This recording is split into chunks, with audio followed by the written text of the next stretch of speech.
Leslie. I'm Laurie. And welcome to Sumo Kaboom, where we talk about all things sumo. That's right. Today we're in two different places, so our audio sounds a little different, but we're here. We're watching the sumo. We're both in closets, actually. Just not in the same closet. No, actually, I'm not in a closet today. Oh, you're not in a closet. I am in a large closet. in a bedroom today. You're still in the closet. I am in a different closet, different space. But the show should still be the same, but we'll see. The show must go on because the sumo is just getting really exciting, I think. Like, after watching all the way up through day 10, I'm like, okay, this is a fun, different tournament, and I'm really digging it. Yeah, I'm like, how is this happening? Like, I could never have predicted this one. Yep. So let's talk bingos. Okay. Bingos. If you get one, send it in soon. I haven't checked how many people are playing, but there's just a few makikoshis and a few kachikoshis on the board right now, but that will change very, very quickly. And so when you get a bingo, email it in, sumokaboom@gmail.com. Tell us where the line is and who the wrestlers are so we don't have to hunt and peck for them. And tell us where you're sending it in from, because we want to know where you are. Send it in from wherever you are and send it in fast, because I will say that last time between our number one and our number two, it was a minute difference, right? I think it was like 90 seconds. It was like something crazy between who was first place and who was second place. So have your computer, have it ready to go, mark it, send it ASAP so we can get you marked down, and you just might be our first winner. Or if you're not, you'll go into the lotto for second place bingo winner. And there's still prizes for that, so it's all good. Yeah. Newsflash. Our beloved Salt Man himself, Ted Tsuyoshi, is finally retiring. Now, he did this on day 10, I think, or after day 9, day 10. He was like, I just can't get better. I just can't heal myself. So there's only so long you can fight like that. So he has decided to retire.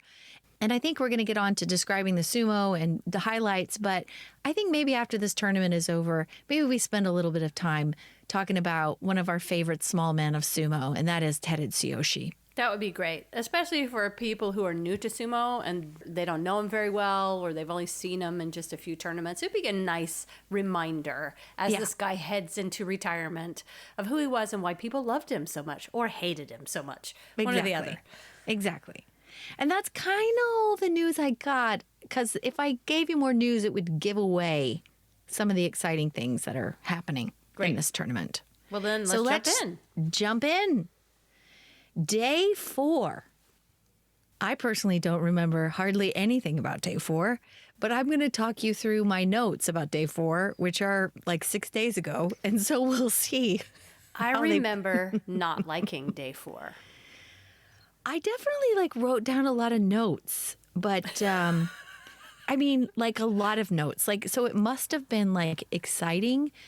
We saw Endo win something. And here's one thing that I've been thinking about every time I look at Endo, and especially on day 10, what is happening to Endo? No one knows. Something is up with Endo. Everyone calls him the technician, but apparently the technical aspect of his sumo is not coming through. Yeah. But it did work up against Kitanowaka. And it kind of was like them riding it. You know that ride at Six Flags called the Conquistador, where they go all the way to one side of the doyo, and then Endo grasped on with his toes, just a mega amount of energy in his toes and held on.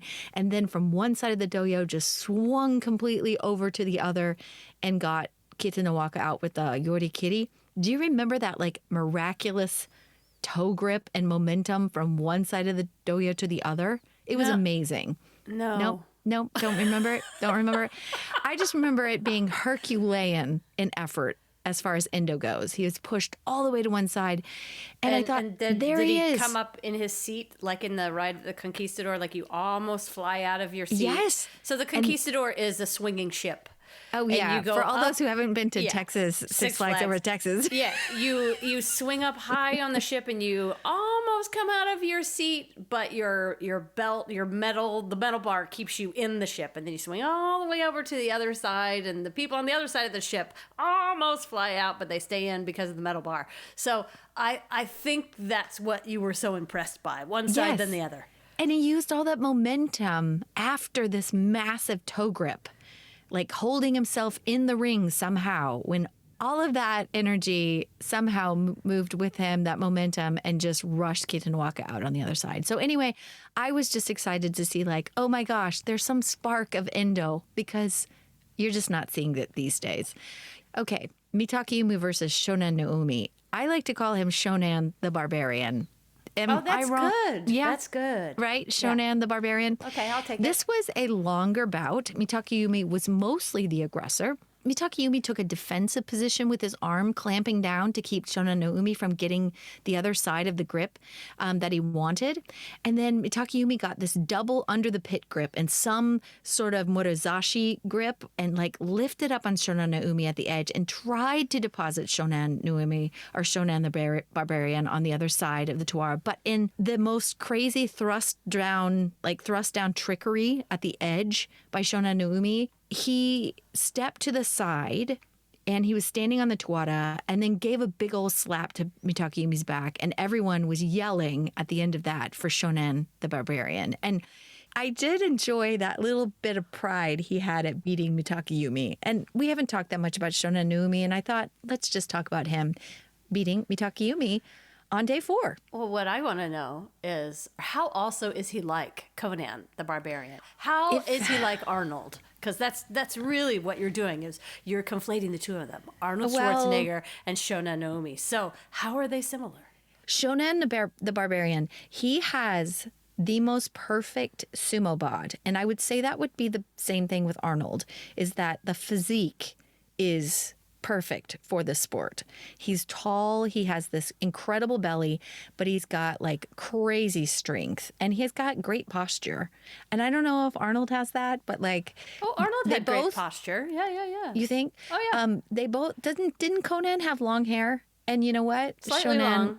Yeah, and Shonan does too if it wasn't up in the chomage. Okay. So I see them as very, very similar Well, types. I think if Shonan Naomi wore the crown that Conan wore, I think they would look incredibly similar. Didn't Conan wear like a little, what were they called? The things you wear under the mawashi. What are the fumi of the fundoshi? Fundoshi? Isn't he wearing kind of a fundoshi?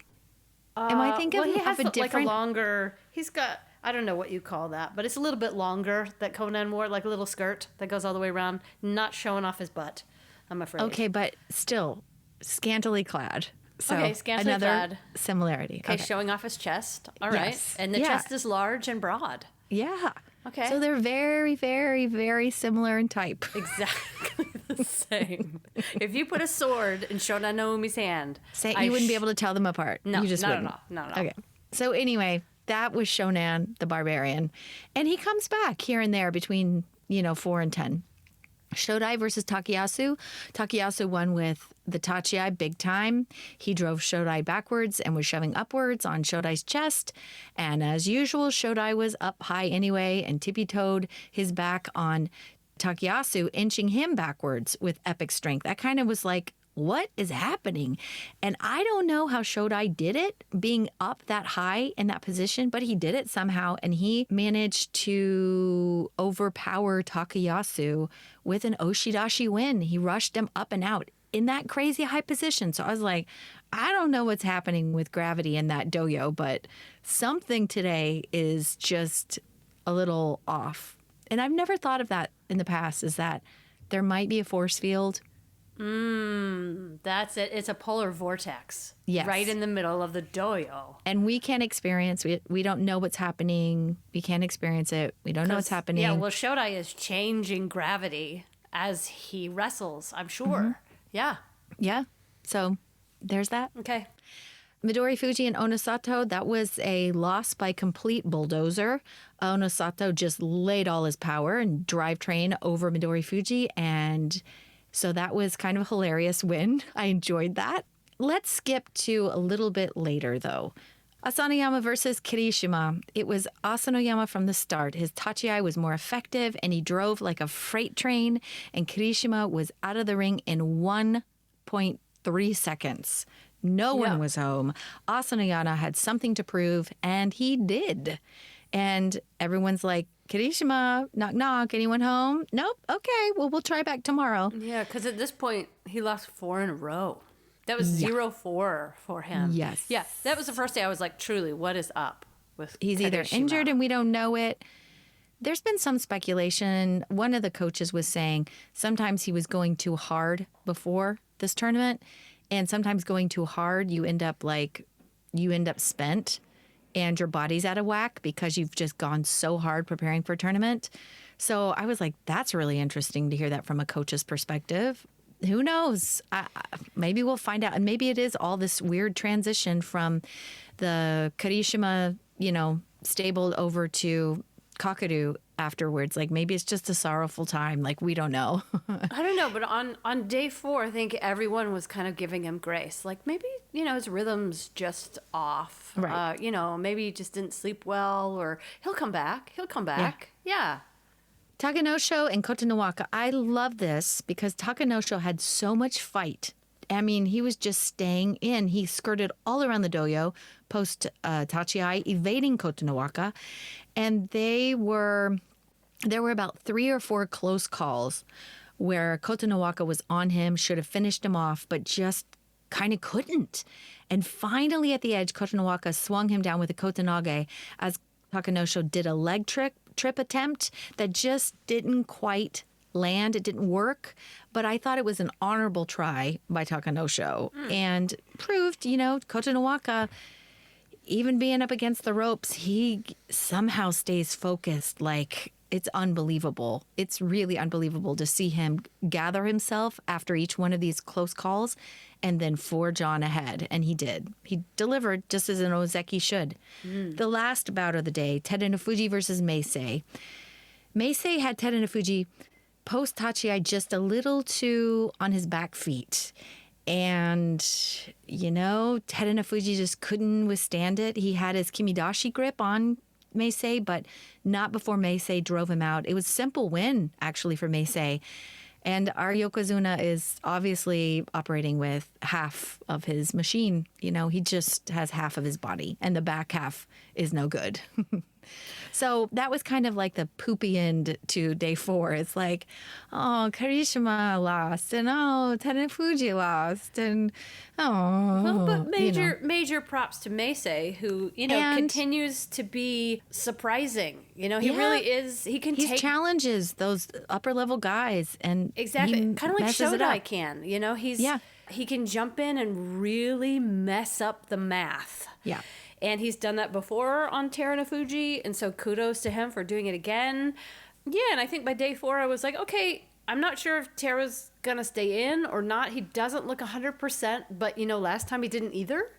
So maybe he'll get better as we go along. That's how I was sort of ending on day 4. But you didn't mention some of the things that I really didn't like about day 4, which were injuries. Yeah.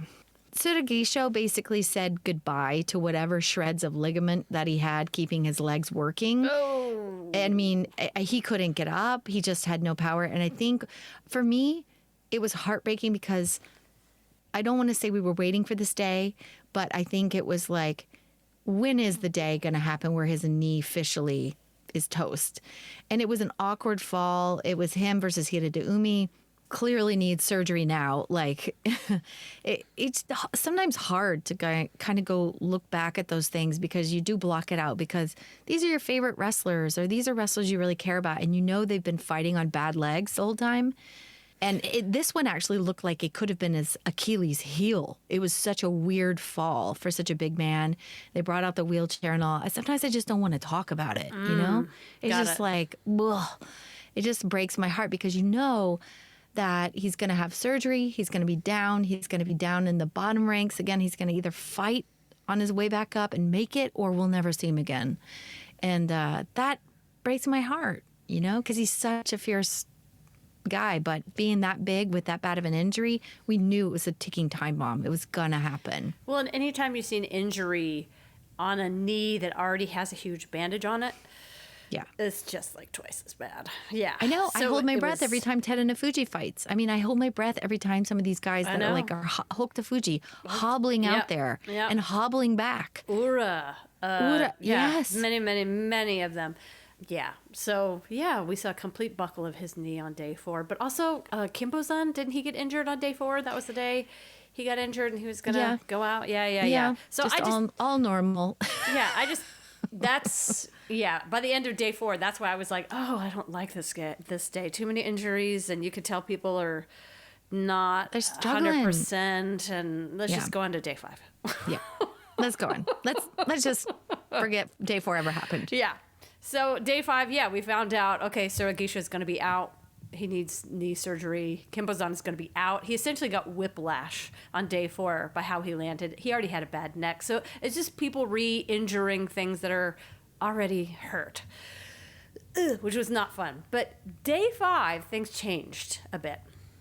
Takeru Fuji showed us the very definition of the smother on Yes. day 5. I didn't even write down who he fought on day 5 because it didn't matter, because he just completely got in close, was super aggressive, and smothered whoever was on the other end like he was trying to put out a fire. And it's that, the speed and the aggression right at the Tachiai, that is so good. Yeah. From Takeru Fuji. But I think that is the magic sauce, is that Yeah. he does the Tachiai, post Tachiai, he has some sort of crazy aim, focus, and quickness to immediately get the fastest grip and the most advantageous position he possibly can. And then he drives, and it has worked every single time. Yeah, It's amazing. It's almost as if his opponents just can't get going fast enough. He is in there so fast, he doesn't give them a chance to respond. And he's accurate about where he's landing, what he wants and what he Yeah. gets, and he gets it. Yeah, or maybe it's just fantastic coaching. His coach is like, here's what they're going to do. Here's what you need to do in response. So I don't know how much of it is a mental game as well. But it all cylinders firing for this kid, Yeah. Takeru Fuji. Day 5, he's 5-0, and it's just very clear that he is on a roll, and it's awesome. The other thing I noticed on day 5. I predicted he was going to struggle. Well, we all did. I mean, he's coming in right at the very bottom. We all were like, well, it's a whole new world up here. We'll really see how he does. He just barely got in there. But this is what we love about sumo. It's so surprising. Right. The other thing I noticed on day 5, speaking of Shonen the Barbarian, I noticed his pre-bout ritual. It's pretty cool. He holds these imaginary tablets out in front of him, just like Conan, and then he flexes his chest while holding these imaginary tablets, and I like it. I really Tablets. like it. I guess I missed that. Yeah. What kind of tablets? Like They're completely like the Ten imagine- Commandments? Yes. Like, They could be that big, but they look like Are they floating imaginary in the air? large atlas books. Like he's got one in each hand. They're floating in the air, and he's holding them out in front of him in his palms, looking at them, and then he flexes his chest. I like it. It's like mythical, and I dig it. Okay, well Usually then- they cut it out on the fast version, so you never get to see it. But if you watch the long version of the sumo, you get treated to the tablet flex, the chest flex, and I dig it. Yeah, he did really well on day 5. He won against Miyogiryu, so it was really great. But mainly it was the pre-bout ritual that I noticed. yes. I really enjoyed on day 5 Shodai versus Mitakeumi. First of all, just want to mention that fight was Shodai's 800th career bout. That's And I thought, amazing. What? He has been around for 800 career bouts? Wow. It is amazing. That's crazy. Yes. That's like 15 a year. I mean, 15 6 times a year. So that is 45, 90 a year. So It's like, like 10 10 years. years? Yeah. It's just incredible when they just throw numbers at you all the time. And every once in a while, a number hits home and I go, wow. Whoa. Oh my God. So Shodai's been out there a lot, right? He's been up to Ozeki. He's fallen down. But man, what a career already to Yeah. be fighting that much. What I loved about the bout was Mitakeyomi ended up lifting Shodai into the air by the belt, just like he was a little bitty kid. Shodai kicked his legs a little bit to come back to the ground, but Mitakeyomi he looked really strong. And to pick up a guy like Shodai is just very, very impressive. And I loved it. Takumi looks like he's healthier this tournament, which I was like Yeah. all for. So that proved to me, okay, he can just lift Shodai up and out. He must have his back and his knees about him again. Yeah. There's a couple guys that got days off because of those injuries from day 4. Onosato and Gonoyama, they got an easy day. They got to just like get... Spa day.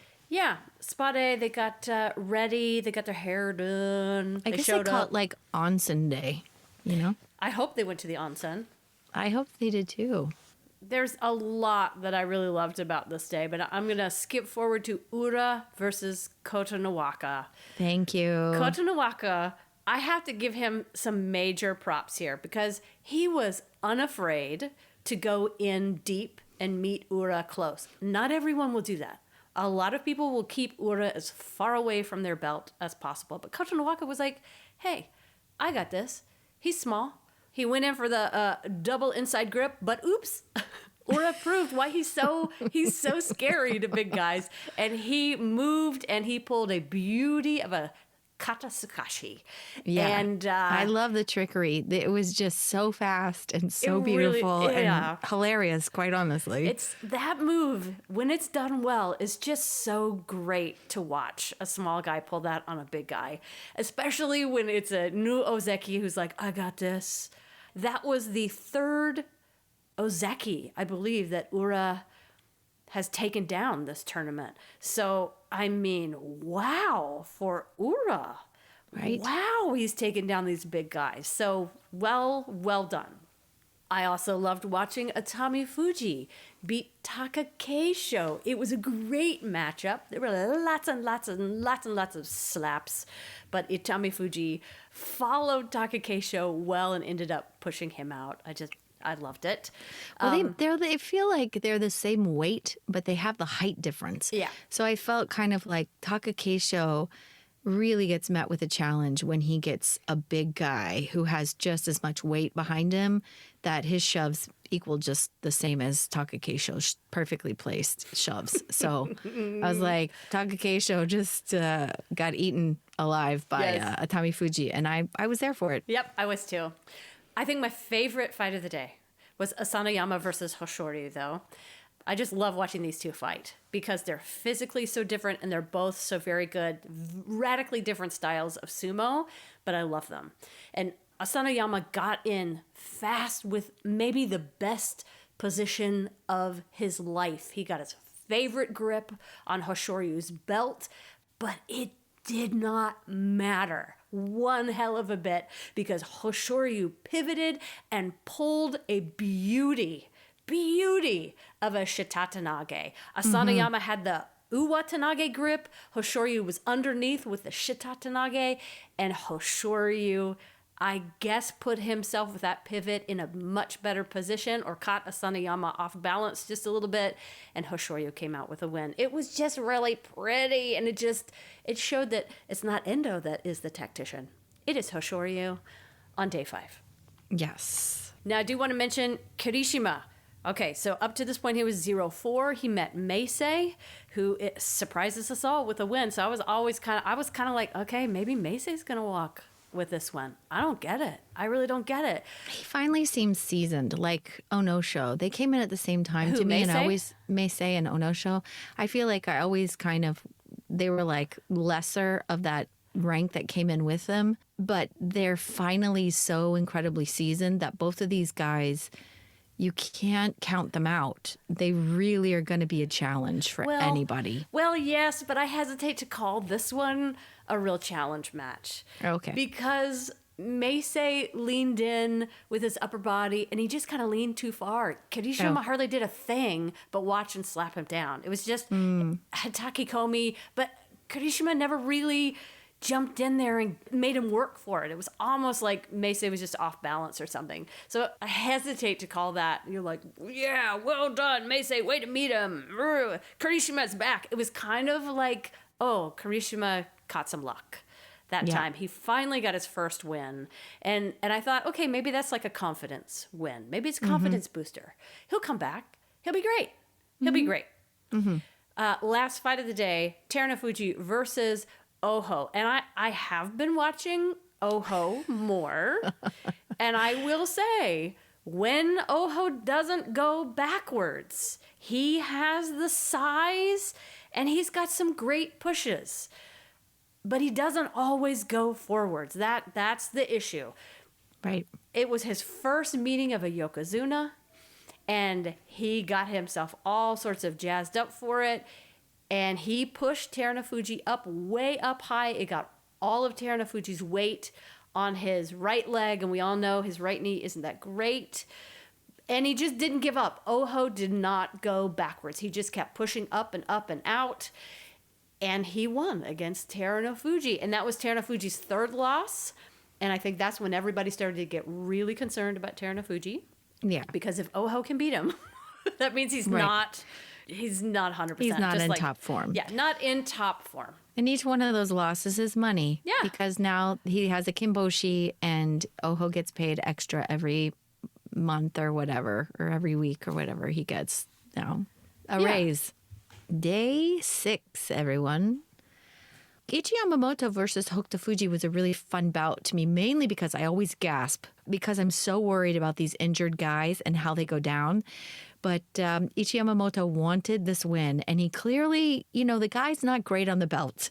But they did lock up, and Hokutofuji, he got Ichi Yamamoto's belt, and then Hokutofuji kind of was able to stop Ichi Yamamoto's Tsubari game, which is pretty strong, Hokutofuji kind of proved too heavy and strong to move. So Ichi took a couple of running rushes at Hokutofuji, which, got him actually to the edge. But Ichi Yamamoto just couldn't, he doesn't have the strength or the girth to put Hokutofuji over the Tawada until the end. When Hokutofuji tried to pull a throw, Ichi decided to pull a throw as well. They kind of went together at the same time. And Hokutofuji went with him, and they both fell in kind of this fabulous dramatic fashion. And Hokutofuji hit the ground first. It was this really great long bout, and there was something in it for everyone.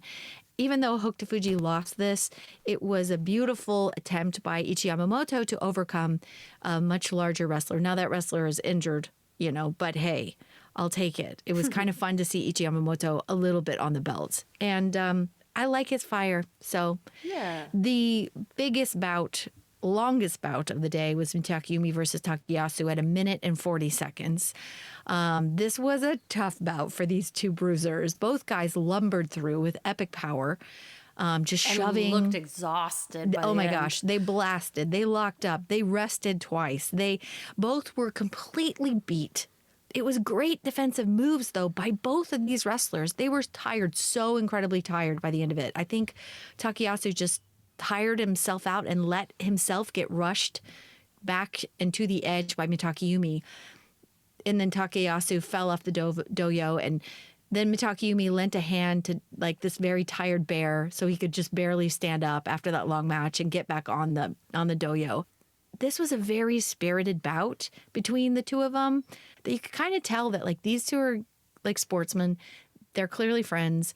They give each other the utmost effort, and they have also been sparring, I'm sure, 1,000,000 times together. So they kind of know each other's bodies. And it was just really, really fun to kind of watch. Takayumi came out on top with an Oshidashi win. But just kind of was nice to watch a couple of veterans just blast it out. And they were really even, Yeah, even Steven.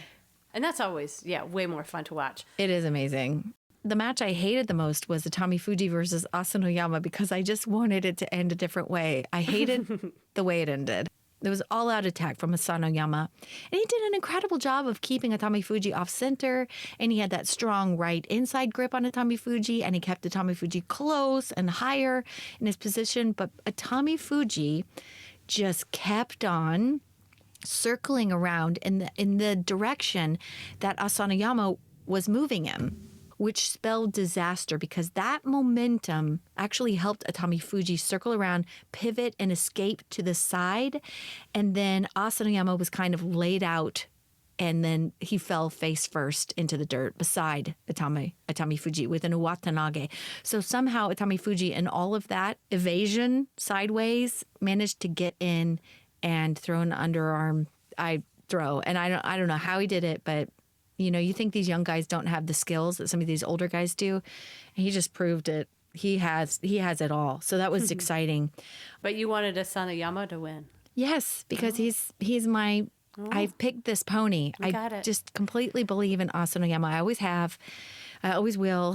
He's struggling, but I want him to be in Ozeki again. Anyway, there's Abi versus Kotonowaka. Kotonowaka is apparently the man who can withstand Abi's perfectly placed Tachiai death double arm attack up top. It does, send Kotonowaka backwards, but Kotonowaka just inches around and kind of circles a bit, stands like a wall, and swats completely at Abi, eventually trying to shove his shoulder sideways. And just as Abi goes for the Nodowa again, Kotonowaka shifts sideways again, and Abi lunges forward and takes himself out with a little extra help. Little extra shove from Kotonowaka. So it was a Tsukio Toshi win for Kotonowaka. But I just mentioned that bout because Abi's had a lot of momentum in this tournament up to this point. Yeah. And Kotonowaka just stood there kind of straight in the middle of all that momentum and was like, no. No. You do not happen. No, you do not get to pass go. Everybody else, fine. But he took care of him and looked like a true pro. Hoshoryu versus Tobizaru. I loved that Tobizaru just doggedly, he just stayed close and used all of his power to lift up on Hoshoryu and keep him up too high. Both are crazy strong and fast. So somehow Tobizaru used that lower body strength to lift up on Hoshoryu, walk him backwards. And as Hoshoryu fought like hell to stay in, as he gripped the Tawada, Tobizaru did the belly bump, the Gaboryotsu belly bump, and to finish him off. I kind of couldn't believe my eyes, but I couldn't believe it either. It was a Yorikiri win for Tobizaru. And I was like, all right, okay. Yeah, I bet he was so proud of himself. That was a big, big win. And then what was another epic win was Takanosho versus Terunofuji, who Terunofuji tried to throw, but Takanosho just drove, and Terunofuji can't fight back on one leg. He ended up kind of, I think, sideways. It's just tough to watch Terunofuji. I mean, all these losses in a row. And you can tell the guys are kind of like, oh my gosh, I better ace this because I get a raise if I beat this guy. And he's really, really vulnerable. And I felt like you saw like extra spice from Takanosho, who you don't always see have that. He's like, here's my chance. Here's This my is chance to window. get a raise. And he did. So he got a Yorikiri win on the Yokozuna, and he's got another Kinboshi. And my heart breaks a little bit. So that was day 6, ending like a real pooper. What that means is on day 7, it was absolutely no surprise that Terunofuji withdrew because of injury. As far as I know, they're saying he aggravated a lower back injury. And that makes sense from what we were seeing because it has been way too easy to push him backwards. Yep. Sometimes you watch sumo and you're like, I've got the name of some of these moves. You pick up a little bit here, a little bit there. I realized that an uwate hineri is very similar to an uwatanage, right? Which is like if you hold someone's belt and your arm's on the outside, you're going to pull an uwatanage. But if you just turn a little bit, if you twist as you throw that uwatanage, it becomes an uwate hineri. And I never put that together, but I got to see that because Roga pulled that on Ryuden on day 7. And it was just like, oh my God, that for the first time is clear. That's an uwatanage with an extra little twist. Huh. Uwate hineri. Twisting overarm throw. is Yeah. what it's called. Yeah. And it's one thing to sort of memorize the name and be like, okay, that's what it is. And then it's another thing to just sort of see it and go, oh, I get it. I get it. I get it. I get it. I mean, I'm sitting here 4 years in and I still am looking up frontal crush out. Oh, yeah. How is that different than was it Oshitayoshi? Then like, oh, okay. Like I have to think through all of these and often look them up because they are so similar. They just Yeah. have a slightly different finesse and then it's a completely different name. So I don't know. Well, and sometimes you just get the perfect angle on camera and you can finally see how it differs from what you've watched before. Or maybe it just takes years as well to be able to see the differences. That could be too. Right. But again, on day 7, Takeru Fuji again showed great speed, this time on Shonan no Umi. He leapt in super tight and he did not give Shonan no Umi the space that he needed to push and shove. And so he just did it again. So he went to 7-0. Shockingly shocking me and being like, all right, okay, second week's going to be different, but okay. I have to mention on day 7, the award for best, most exciting ending has to go to Sada no Umi and Kota Shoho, who finished the match when they both went flying out of the ring at the same time, looking like they were both belly flopping into a pool at the same exact time. Now, Sada no Umi, after, watching it in slow-mo, ended up with this win, but the match was all about this dismount for me because it was epic. It was epic. I just cannot imagine flinging myself belly first into a crowd of people. And that's essentially what they did. It's not like you're at the, when you take gymnastics when you're a kid and there's that foam pit. Yeah. It's the only place I've ever been to been able to jump in with abandon. Yeah. And I still jump into that with some sort of trepidation. I mean, what if something's down there? Right. What if there's a kid You know what's hidden under weird? there? I'm pretty sure that I peed in one of those when I was a kid, thinking it was like a pool. You're the one that makes it smell funny. You're the one. It was either me or I just have a faint memory of it smelling like pee. And then I thought maybe it's my own pee. But clearly, a lot of kids pee in those foam pits. Clearly, you pee in the foam pits. It could have been me. I'm not saying it's not, but Well, I mean, if you feel I went belly flopping off of a doyo, I might be in midair, looking at the floor coming up to meet me so darn quickly, and probably the looks on people's faces as they were like, "Oh, 2 large men coming this way." Yeah, I think everyone close to that probably peed their pants. It was an epic crush. It was. An epic crush out. But kudos to both of them for being willing to go the distance. Like, commit 110%, knowing that your body is going to be fine and you're just going to be able to pop back up and get back on the doyo because that is what you train your body to do. Amazing. I want to mention Onosato versus Onosho. Onosho. Onosho has been showing more throws lately. He used, when I have thought of him, I just tend to think of him as a pusher thruster. But he's doing more throws lately, and I like it. Onosato was a co-leader at this point. Onosho wasn't. And Onosato jumped in and was all over Onosho. It looked like Onosato has this down. He's bigger, no problem. But Onosho circled away, sort of skipping backwards along the Tawada.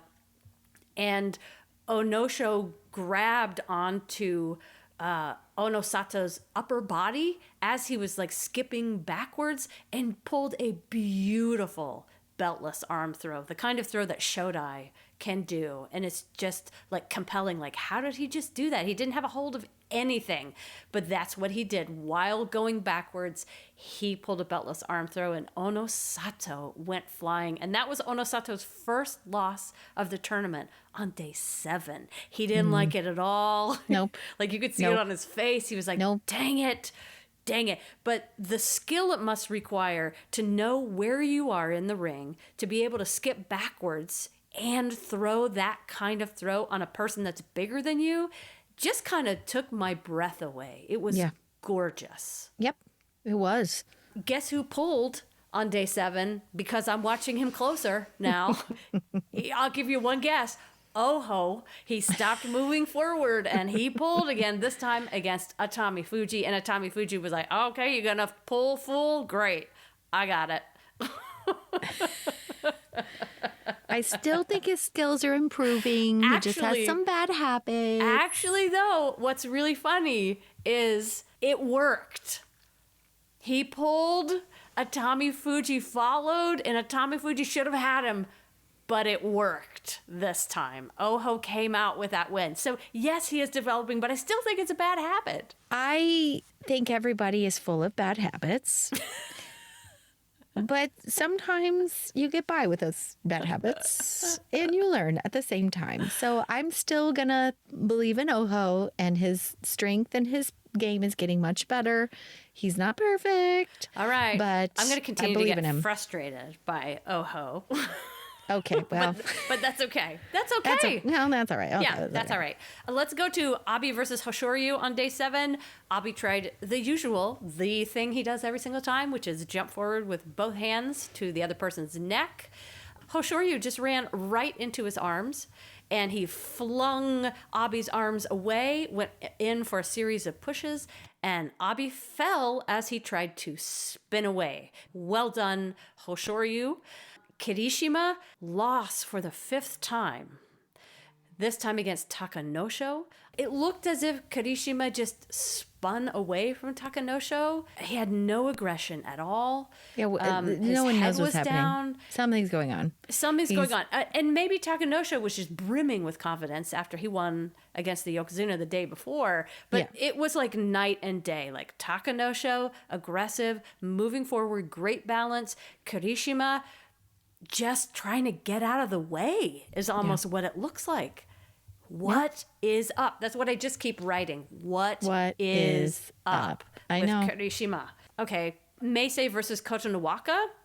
I just want to mention because Meisei got in quickly, got Kotonowaka's belt, but Kotonowaka spun and flipped Meisei onto his shoulder so darn fast. No belt needed. It was a kotenage, an arm lock throw. So he just like grabbed Meisei's arm, spun away quickly, and pulled his buddy around to the ground. Yeah, like a very aggressive, very mean do-si-do.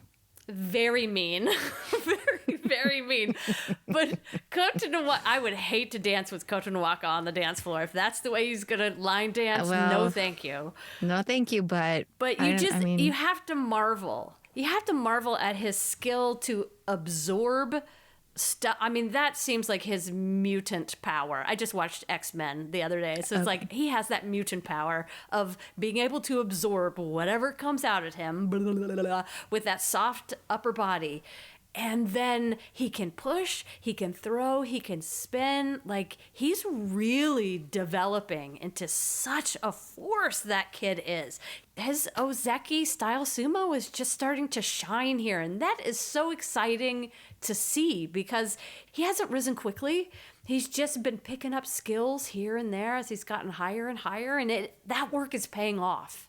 You can see it paying off. He's not losing his head. His body still looks healthy, and it's like as these guys get higher and higher in Sanyaku, you can really see them develop truly their style of sumo. And his style of sumo is starting to shine and radiate. You can go, aha, that's the kind of sumo wrestler he is. And it's just happening. And I just feel very proud. Yes, I agree. Okay. So this is where I start watching numbers. At the end of day 7, we had Takeru Fuji in the lead at 7-0, followed by Onosato at 6-1, and then a whole bunch of guys underneath. But I was surprised that those two were in the lead. I am also very surprised, and I will continue to be surprised. Yeah. Day 8, we have the surprise man himself, Takeru Fuji, up against Ryuden.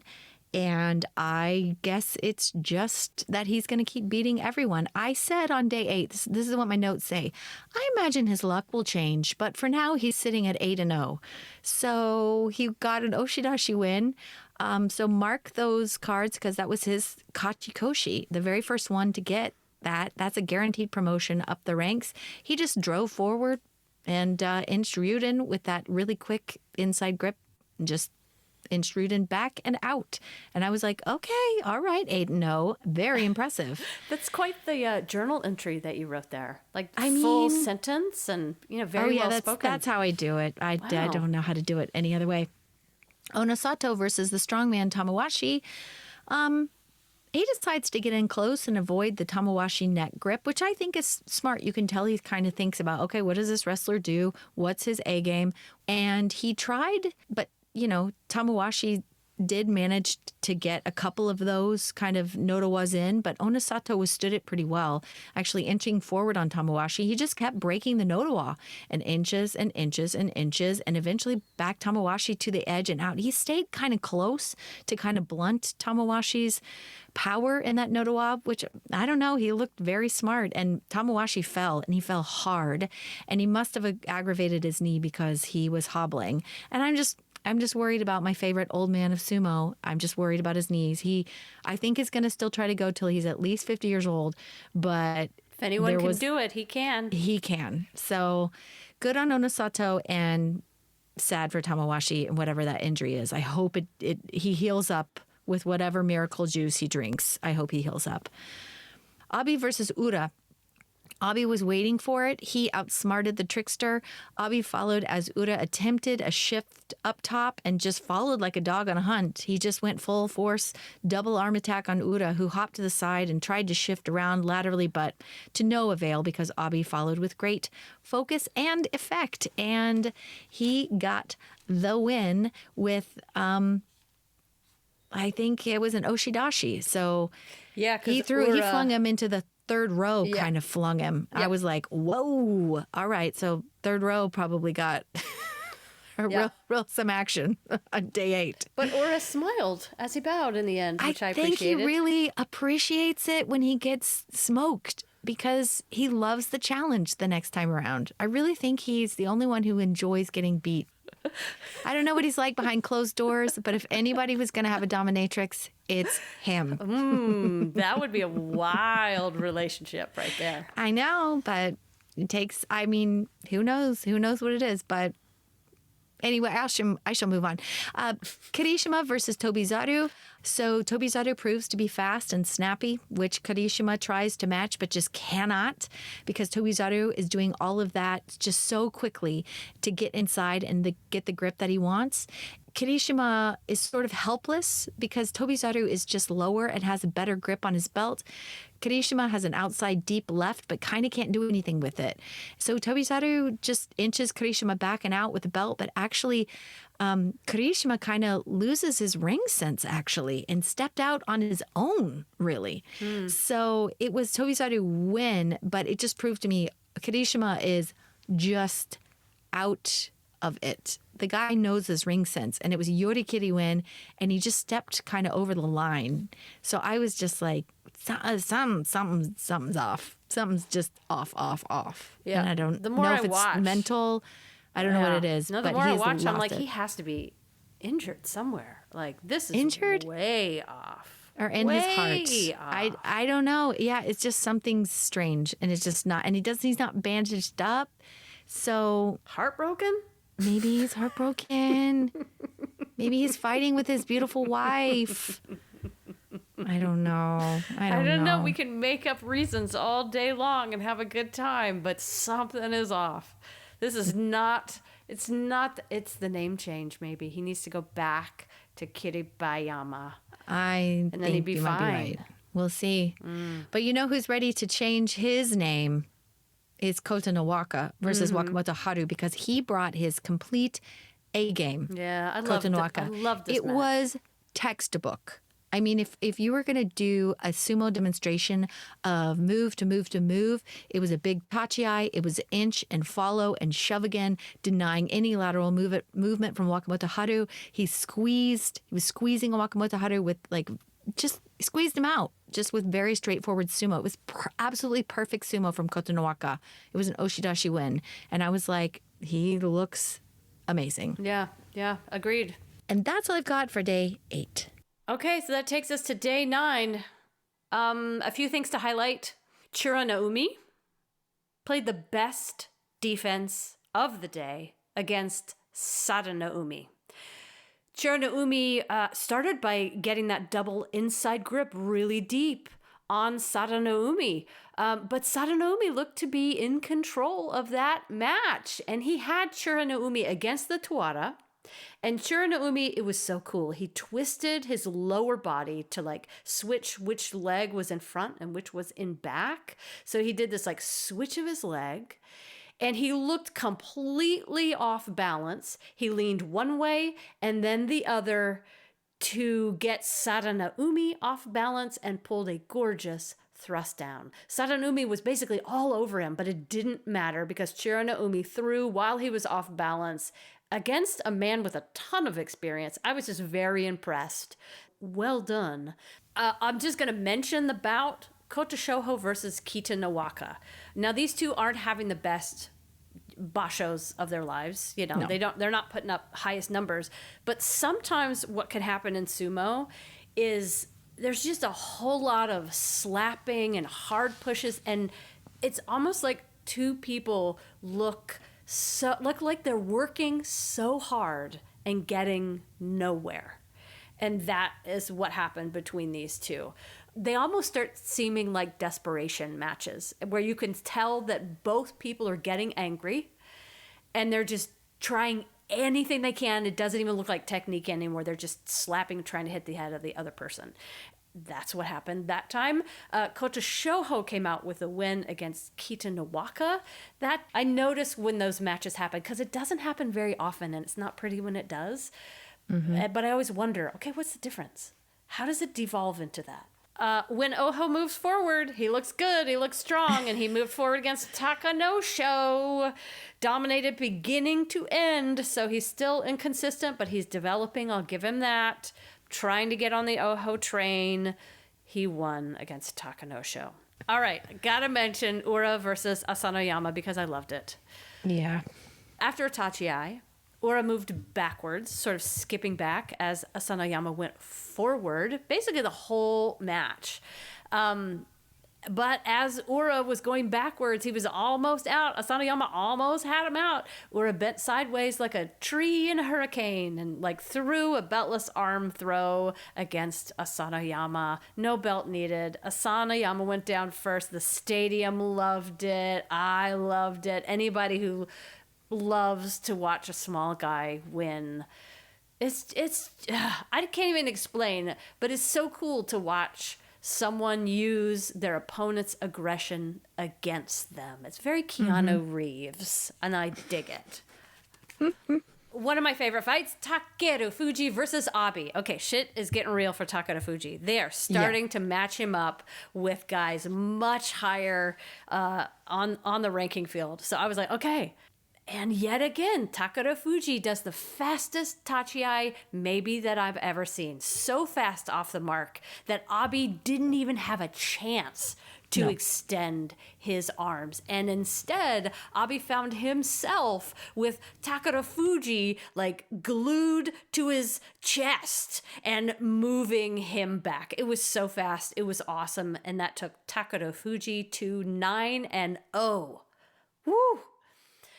Onosato met Wakamoto Haru. This was a first meeting as well. And this was another super exciting match.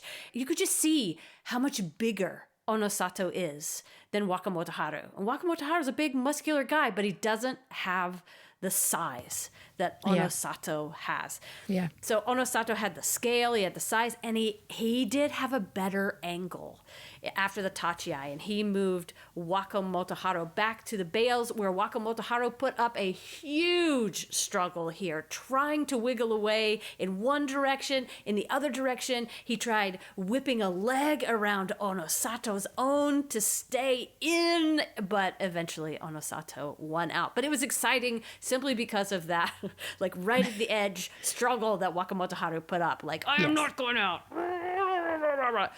All that is to say, the guys who were in first and second place both won their matches on Right. day 9, so they stayed in first and second place, which is so cool. Kota Nawaka also stayed on the leaderboard. He met Daisho. He like that he used his mutant skill, absorbing every single one of Daisho's pushes, and then he just walked Daisho right out of the ring. It was impressive. It was awesome. Midori Fuji pulled the best kata sukashi on Hoshoryu, and Hoshoryu's smile at the end of this match said it all. It took all of about 1 second 1 second, maybe. for Midori Fuji to pull this move, and Hoshoryu was like, wow. Yeah, he laughed at the end because he too was like, I can't believe how fast I went down. I was toast, completely toast, and I know it. Yep. It was Straight off the awesome. tachiai. It was beautiful. He had the grip, and he just was so fast. Yeah, he didn't need anything else. I'm just going to go right for your armpits, pull you down. Kirishima had to feel relieved after day 9 because he got his 3rd win. But when a win looks like a relief to you, something's going on. Yeah. And it did look like a relief. And at the end of the day, Takeda Fuji, the rookie, first Basho in the upper division, is on the board 9-0, hasn't lost yet. Onosato, another kid who hasn't been around very long, whose hair isn't even long enough to go into that hairstyle, has 1 loss, so he's in 2nd place. And then there's 3 guys trailing with 7-2 records. Taka Keisho, who looks great. His pushes are still on point. Kota Nawaka, who is pulling out all sorts of great new moves. And Shonan Naomi, the barbarian, who's surprising us all and is in the mix here. So now it's day 10, and I'm going to kind of go through this a little bit quickly because I really want to get to the match that I care about the most, and that is Takaru Fuji versus Onosato. But first, I will say that Shona Naomi versus Takayasu was hilarious because Takayasu and Shona Naomi, they tachiai'd, and Shona Naomi hit Takayasu like he was a brick wall and just immediately fell to the ground. It was awesome. like literally running head on into a wall. Yeah. And I was amazed because Shona Naomi is such a big guy, but it just proved to me, oh, geez, Takayasu must be next level. Yeah. And I enjoyed him seeing just him ricochet and, back into the dirt. So the next funny one was Midori Fuji with Kota Shoho, which Kota Shoho he should have watched the day before, the bout that Midori Fuji had the day before, because all Midori Fuji had to do was the exact same thing he did the day before, which was tachiai, get in close. And these big guys, I just don't even know if they feel it. But it happens so fast. They close their eyes and then they open them and they're on the dirt because they've been tossed to the dirt with the Katsukashi with the world's fastest Midori Fuji. And it's just delightful to watch. They're confused how they even got there, but they got there. The big match of the day was the youngins, Onosato and Takeru Fuji. And what I said way earlier about this Takeru Fuji, his ability to get in there fast is, I think, what makes him deadly. And he was so incredibly fast at the tachiai. He got inside immediately on the left and drives like hell while trying to also get the right inside, which kind of leaves Onosato on his heels, and he tries a throw because he's going backwards. He knows that's probably a mistake here, but we've got this new kid in Makauchi who drove Onosato out, who's a much bigger kid, just as skilled, I think.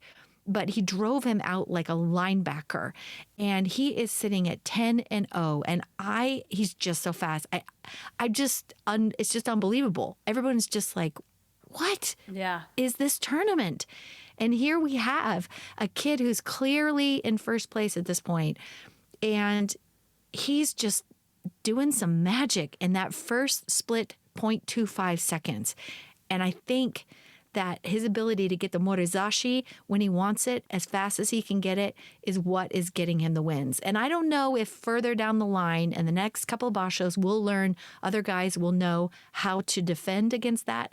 They may just be like, this is all new to me. So I don't know how to defend myself against this guy we've never wrestled. But he is proving to be just a handful for every single high-ranked wrestler. Yeah, so it puts Takeru Fuji 2 bouts ahead now. Yeah, after day 10. Now we got 4 days left, so things could change drastically, but right now he is 2 bouts ahead of anyone who's following. Tobizaru is also out with a stomach bug, and I'd like to opine about what he possibly ate. Oh, what do you think? I think it was a bad fish sandwich. Oh, okay. I think it was maybe a bad fish on a stick. It could have been dead fish on a stick, which I remember very vividly.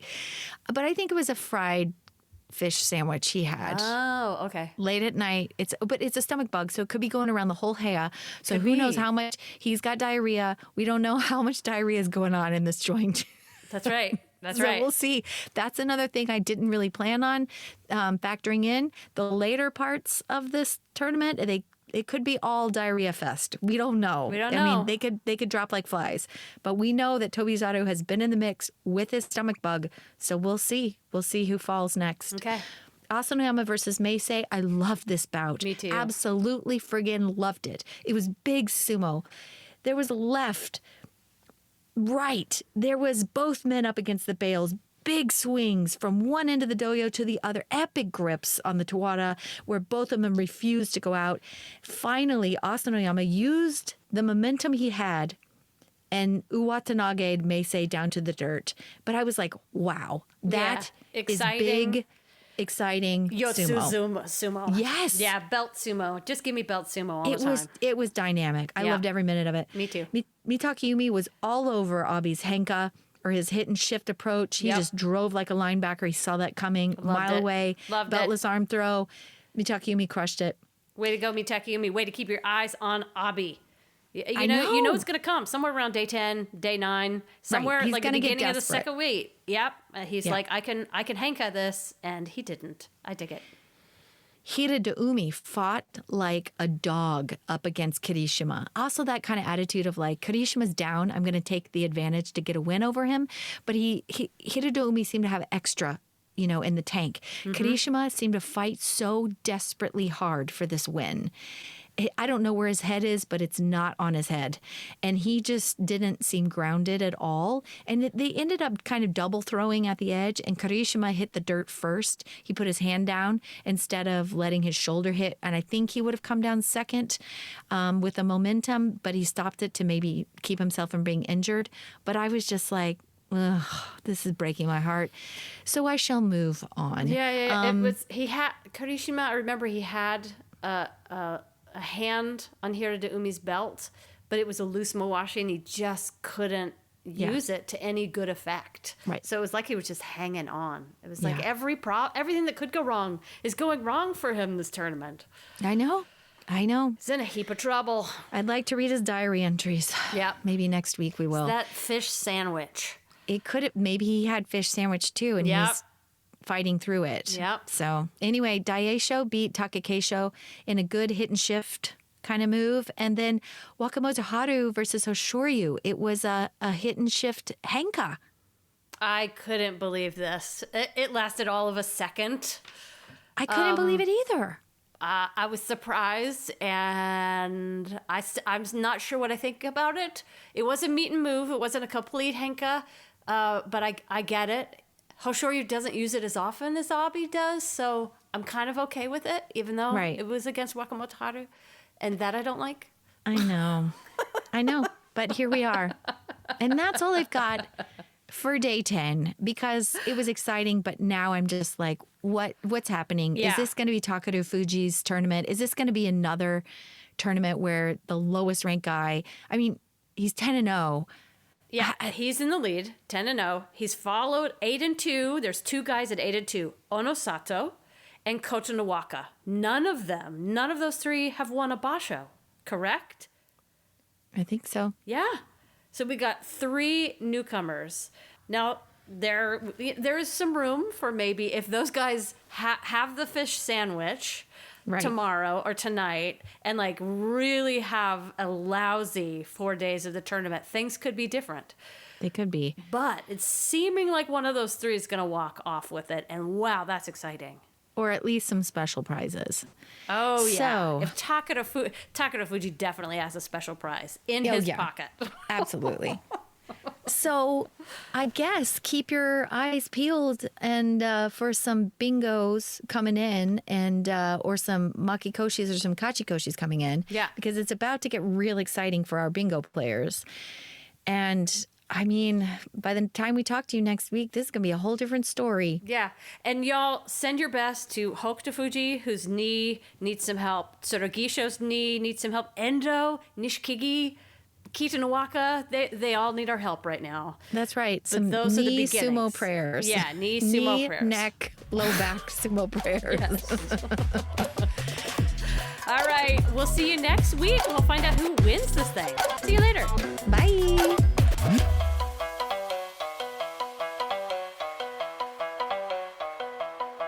You can totally cut that one out. That was not great breakdown. We'll see. We'll see. Maybe that'll be the best one of the day. You never know. I don't know. But he met, each one of, I don't know. Never mind. Moving on.